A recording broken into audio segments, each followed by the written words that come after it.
ఆహ్వానం మేరకు వచ్చిన మీడియా మిత్రులందరికీ కృతజ్ఞతలు. కంటోన్మెంట్ వికాస్ మంచ్ మనం స్థాపించుకున్నమే కంటోన్మెంట్ని జిహెచ్ఎంసీలో మర్జ్ చేయాలని చెప్పేసి. కంటోన్మెంట్ని జిహెచ్ఎంసీలో మర్జ్ చేయడానికి మనం చేసిన పోరాటం కేంద్ర ప్రభుత్వం కూడా గుర్తించి విలీన అంశాన్ని దాదాపు దేశంలో 11 కంటోన్మెంట్లు మర్జ్ చేయడం జరిగింది ఎలక్షన్ నోటిఫికేషన్కు బిఫోర్. కానీ సికింద్రాబాద్ కంటోన్మెంట్లో స్థానికంగా ఉన్న బీజేపీ నాయకులు వ్యతిరేకించడం వలన ఇలా సికింద్రాబాద్ కంటోన్మెంట్ మర్జ్ కాలేకపోయింది. కానీ మన ఎంపీగా పనిచేసినటువంటి రేవంత్ రెడ్డి గారు కంటోన్మెంట్ ప్రజల సాధక బాధకాలు సంపూర్ణంగా తెలిసిన వ్యక్తిగా ఇవాళ మనకు సీఎంగా రావడం మన కంటోన్మెంట్ ప్రజల అదృష్టం.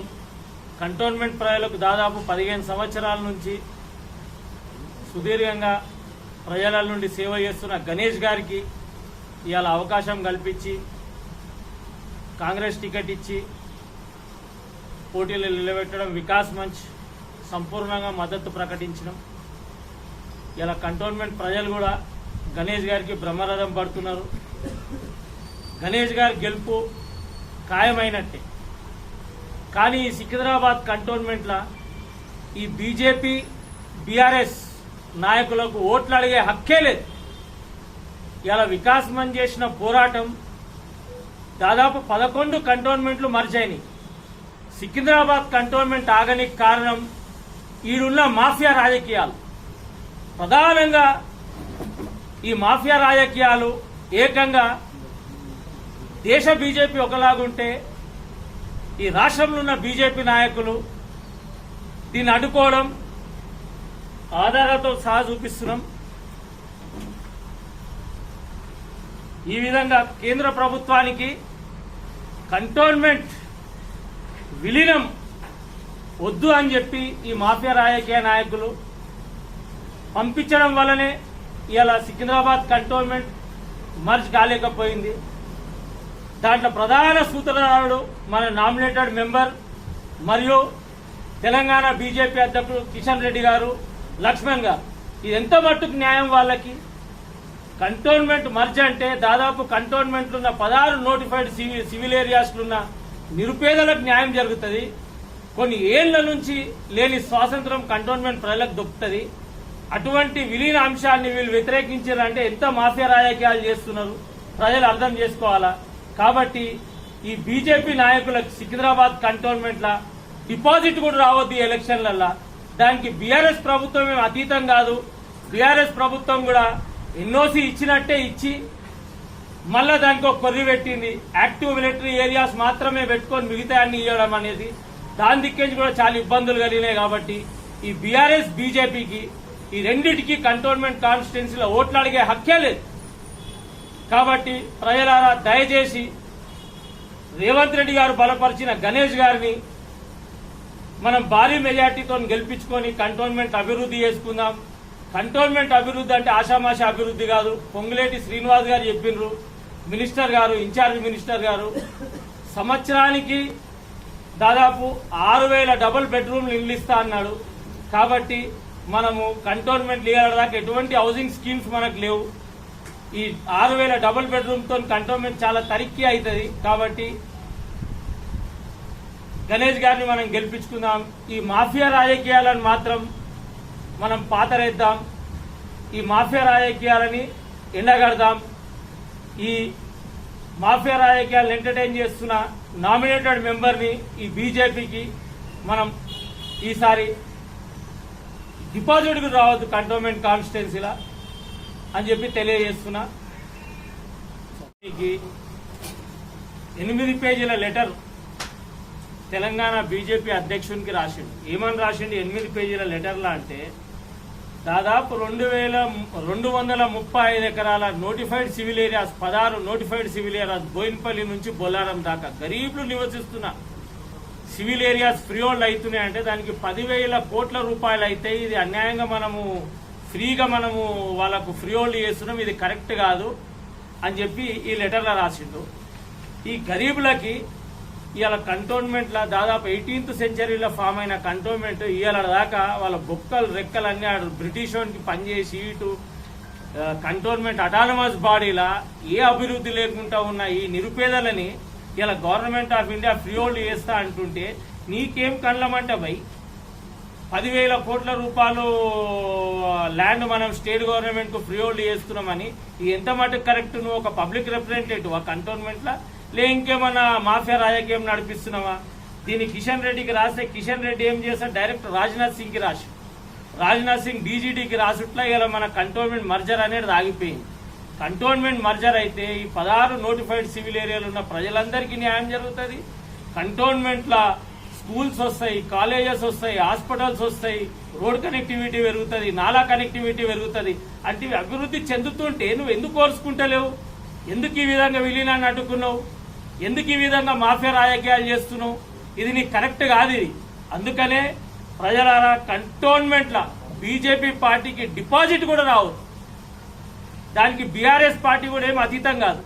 బీఆర్ఎస్ పార్టీ కూడా ఎన్ఓసి ఇచ్చినట్టే ఇచ్చి మళ్ళా దాని వెనుక 1,00,000 కొరియలు పెట్టింది. ఇది గమనించాలి. కాబట్టి మన సాధక బాధకాలన్నీ తెలిసినటువంటి వ్యక్తి ఇవాళ మనకు సీఎం.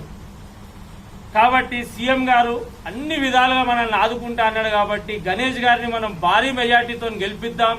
కంటోన్మెంట్ అభివృద్ధి పదంలో ముందుకు తీసుకుపోదాం. ఇవాళ కంటోన్మెంట్ అభివృద్ధి అంటే ఆషామాషి అభివృద్ధిగా హైదరాబాద్ తో ధీటుగా అభివృద్ధి పదంలో ముందుకు తీసుకుపోదాం. గణేష్ గారిని భారీ మెజార్టీతో గెలిపిద్దాం.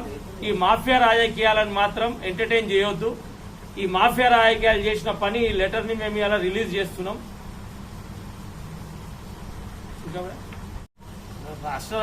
దేశ రాజకీయాలు ఒక లెక్క ఉంటే కంటోన్మెంట్ మీద నువ్వు రాజకీయ నాయకులను అడ్డం పెట్టుకుని విలీనాన్ని అడ్డుకుంటే కంటోన్మెంట్ ప్రజలు ఎట్లు ఊరుకుంటారు అనుకున్నావు?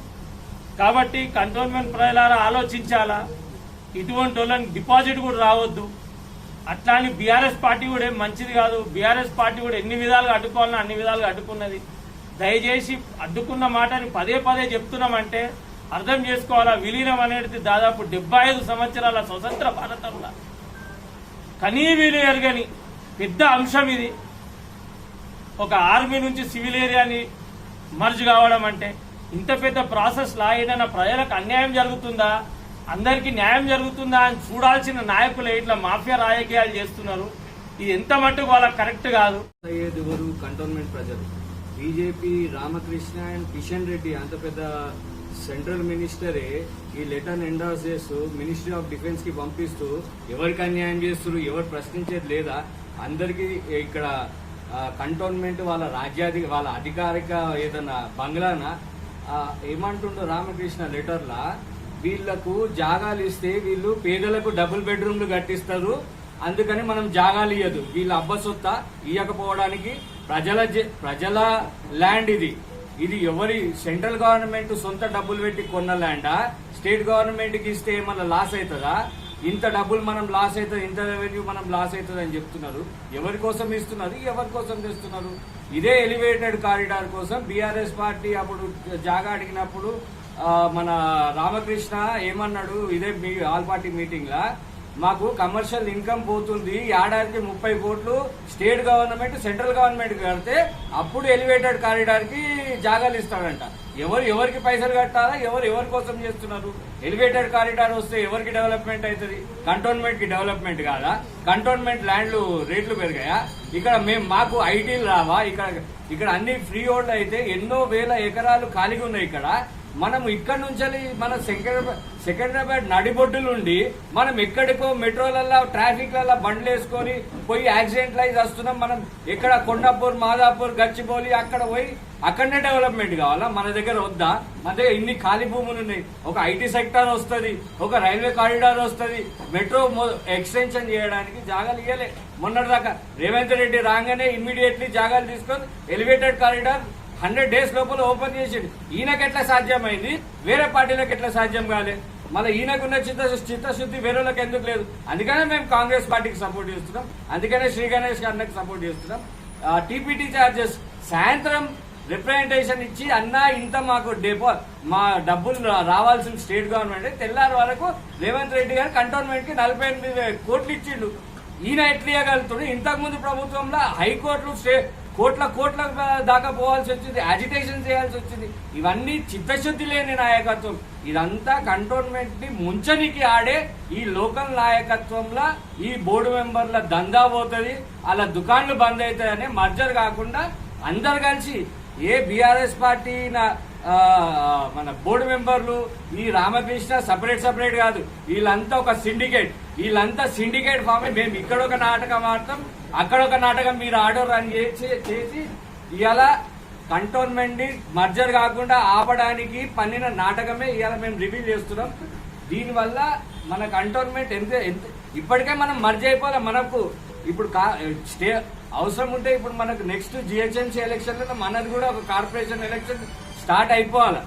కానీ అదే రాజకీయాలకు వస్తే ఇప్పుడు ఎవరైతే బీఆర్ఎస్ ఎమ్మెల్యేగా నిలబడ్డారో అసలు కంటోన్మెంట్ లో నాయకులు ఉన్నారా, ప్రజలు ఉన్నారా, క్వశ్చన్ చేసే నాయకులు ఉన్నారా లేదా? ఇదే డబుల్ బెడ్రూమ్ స్కామ్ 1.5 కోటి రూపాయలు స్కామ్ అయిందని చెప్పేసి వాళ్ళ ఇంటి ముంగట పోయి బాధితులు ధర్నా చేస్తే ఒక్కరు కూడా ఇంతవరకు రెస్పాండ్ చేయలే.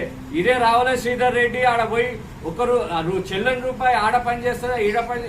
నువ్వు జూబ్లీ హిల్స్ లో 5 పైసల లీడర్వి, నువ్వు జూబ్లీ హిల్స్ లో ఏం సాధించరు? నువ్వు ఎమ్మెల్యే అయినావా, మినిస్టర్ అయినావా? నువ్వు వచ్చి ఈడ క్వశ్చన్ చేస్తున్నావు. నువ్వు 5 పైసలు చెల్లని 5 పైసలు నువ్వు జూబ్లీ హిల్స్ లా. మొన్న మీ గోపినాథే నిన్ను ఎవడరా నేను పిలిచింది అన్నాడు. నువ్వు వచ్చి రూపాయి చెల్లని మనిషి అని నువ్వు గణేష్ అని పేరు పెట్టి అన్న మొనగాడివా? కంటోన్మెంట్ లో వచ్చి నువ్వు మాట్లాడుతున్నావు. ఇంకోటి ఇదే ఏమంటారు, మన డబుల్ బెడ్రూమ్ అయిపోయింది.